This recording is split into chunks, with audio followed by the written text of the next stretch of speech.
Gold Leaf Galaxy is a sham.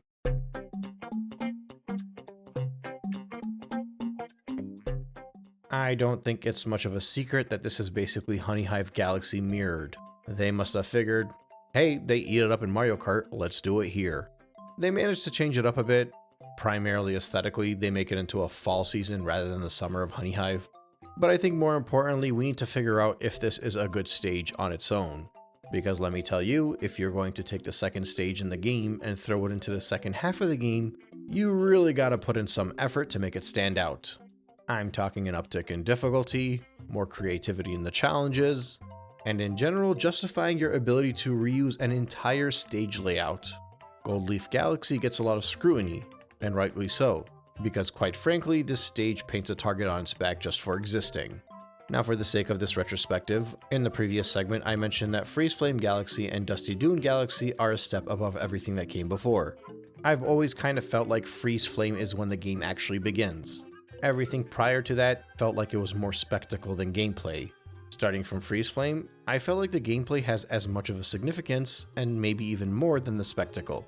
And I think the gravity being implemented not as the primary focus, but more as the secondary focus has made the stage better, and likewise with Dusty Dune Galaxy. So once again, I'd like to see if Gold Leaf Galaxy feels the same way. Because if Gold Leaf Galaxy ends up being a step backwards, that would be the first time in the game where I felt like there was a backwards movement. And while I am here to scrutinize it to a much more rigid extent, primarily because it's effectively just a mirrored level, it's lucky in that the level that it's mirrored off of is very dear to my heart. So let's see if that affects things. The first star of Gold Leaf Galaxy is Star Bunnies on the Hunt. The first bunny you speak to will mention that there are blue segments of a star that you can collect, and that you kinda gotta follow the bunnies to figure out where they are. This kinda feels like a simplified red coin star, and I think it's fitting that there is this type of scavenger hunt that exists in an open sandbox stage. It's not really all that obscure, both the bunnies and the pieces of the star that are near it are easy to find, but there is the added challenge of using B Mario to get up to certain sections as well as traversing upwards in general. And quite frankly, with so few stars like this in the game, while this might have felt pointless or redundant in a previous Mario title, specifically in Mario 64, over here it feels like a unique and welcome addition. Even if this is a repeated stage, it's a gorgeous stage, so it's worth traversing.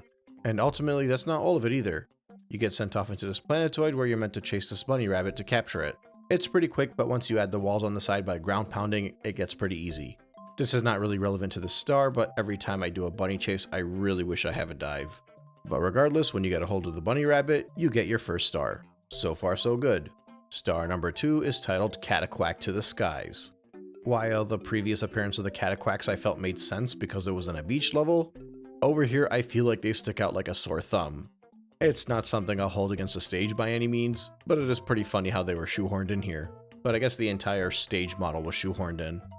So the whole gimmick here is figuring out how to use the Cataquacks to move forward along the stage.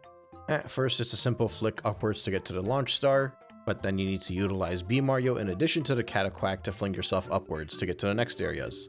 After that you get sent to yet another planetoid. This one has a Cataquack and some wigglers. And now the Cataquack is used to send you over to a next planetoid. And you land on this cube that has a little bit of a maze path on it. One of the sides of the cube has a platform with a picture of a Cataquack on it. So you gotta lure the Cataquack to the platform, which is much easier said than done actually, due to the nature of the maze layout as well as these turns that you can't quite see where you're going towards until you get there. It can be a bit more annoying than you'd think to get there with this Cataquack that keeps flinging you out to the air. The next section is a little bit more straightforward, but because the path is so narrow, you might get flung upwards again a few times.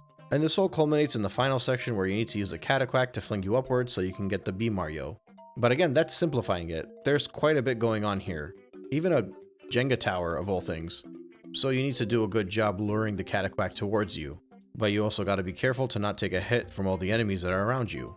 By the time you get up to the flower petals, which will lead you to the star, you've gone through quite a few Cataquack challenges, and they got more and more difficult as you went along, which I think is just good stage design all around. And honestly, even the final segment where you're flying over the flowers, it's not terribly difficult, but it's fun to go through. All in all, I'd say this is another pretty good star. The third mission is titled When It Rains, It Pours. When you move up towards the top of the level, you'll see a blossom that'll fling you forward when you swing on it. Actually, I have no idea if that's a blossom. I don't really know flowers. But it will land you on a rain cloud which you'll fall right through. There are also purple flowers around you, but you can't stand on those either without B Mario. so obviously you need to find B Mario. But you also can't simply rely on the purple flowers because the rain cloud won't let you fly between them, which means you need B Mario plus that flower that'll fling you across. Thankfully, B Mario is pretty close by.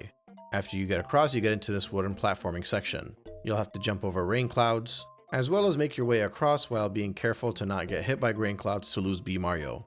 At the end of the vertical traversal, you'll get to a vine which will swing upwards and you get to your boss fight. This boss is called Water Bazooka. Operating this cannon is another Undergrunt, but it's very similar to the Monty Moles in Super Mario Sunshine. Except, he's shooting water instead of bombs.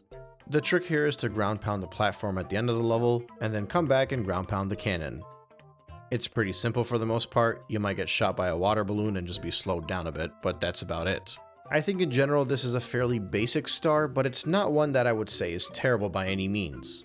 There's a little bit to be appreciated in the early segments, and I thought the general upwards traversal throughout the stage was pretty good.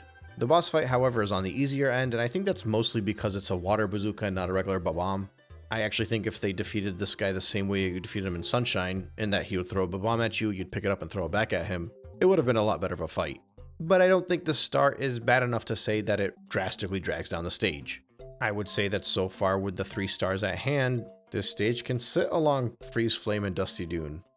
It might be on the lower end, but so far I think it's in the same tier at least. Let's see how the Comet Star and the Hidden Star affect this point of view. Starting with the Hidden Star, it's the Cataquack to the Sky Star. I was kind of excited for this one because in Honey Hive Galaxy you had to search for Luigi, but you already kind of knew where he was. In this case, there's a little bit more searching. What it ultimately comes down to is a fairly well hidden challenge. Behind the giant tree in the stage, there's a bubble shot. When you end up in this bubble, you gotta use your pointer controls to push Mario's bubble around. Although this does appear in smaller galaxies, this is so far the only large galaxy that has this gimmick.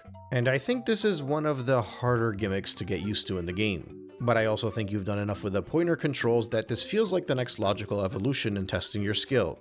Especially because you have to carefully make your way around and collect all of the music notes in order to get the star.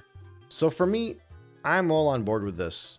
It took a control type that you've previously used and just added to the challenge on it, requiring you to learn how to use it in order to get your star. I think people that hate this gimmick are not going to like the star and as a result are going to hate the stage. But I think a lot of these motion control gimmicks that are spread throughout the game actually offer a better challenge than a lot of the regular stages. And I think this one has a very good challenge, as well as the added benefit of being a star that's hidden in a sandbox stage that allows you to search. So for me, not only is this hidden star good, it also brings the value of this stage up closer towards Free Flame and Dusty Dune. After that, it's a race against Cosmic Mario. I think in concept this is kind of lame because they did the same thing in Honey Hive Galaxy, but at the same time, this is a really good Cosmic Mario race. I may have enjoyed the one on the ice rink more in Freeze Flame Galaxy, but I think you actually have to be good at platforming in order to get this star. I don't know if it's rubber banding, but I have never gotten the star with Cosmic Mario so close to me. And in addition to that, I think the types of terrain that you go through in order to do this race is fairly diverse. You got the typical run up a hill, the actual high hops up these blocks, the ability to long jump across these platforms, and all the while Cosmic Mario is right on your tail. If I wasn't triple jumping, if I wasn't long jumping, heck, if I wasn't spin jumping, I easily could have lost this race. I probably would have simply won it on the second one, but I think the reason this race is good compared to a lot of the previous races in this game is specifically because it serves the purpose that was served in all of the previous Mario titles. Well, in the 2 previous 3D ones at least.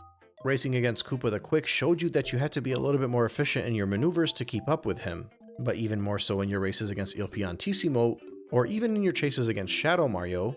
By watching how the opponent was getting around, you learned how to get around. The same logic could be applied here, but I think the bar was much lower in the earlier races.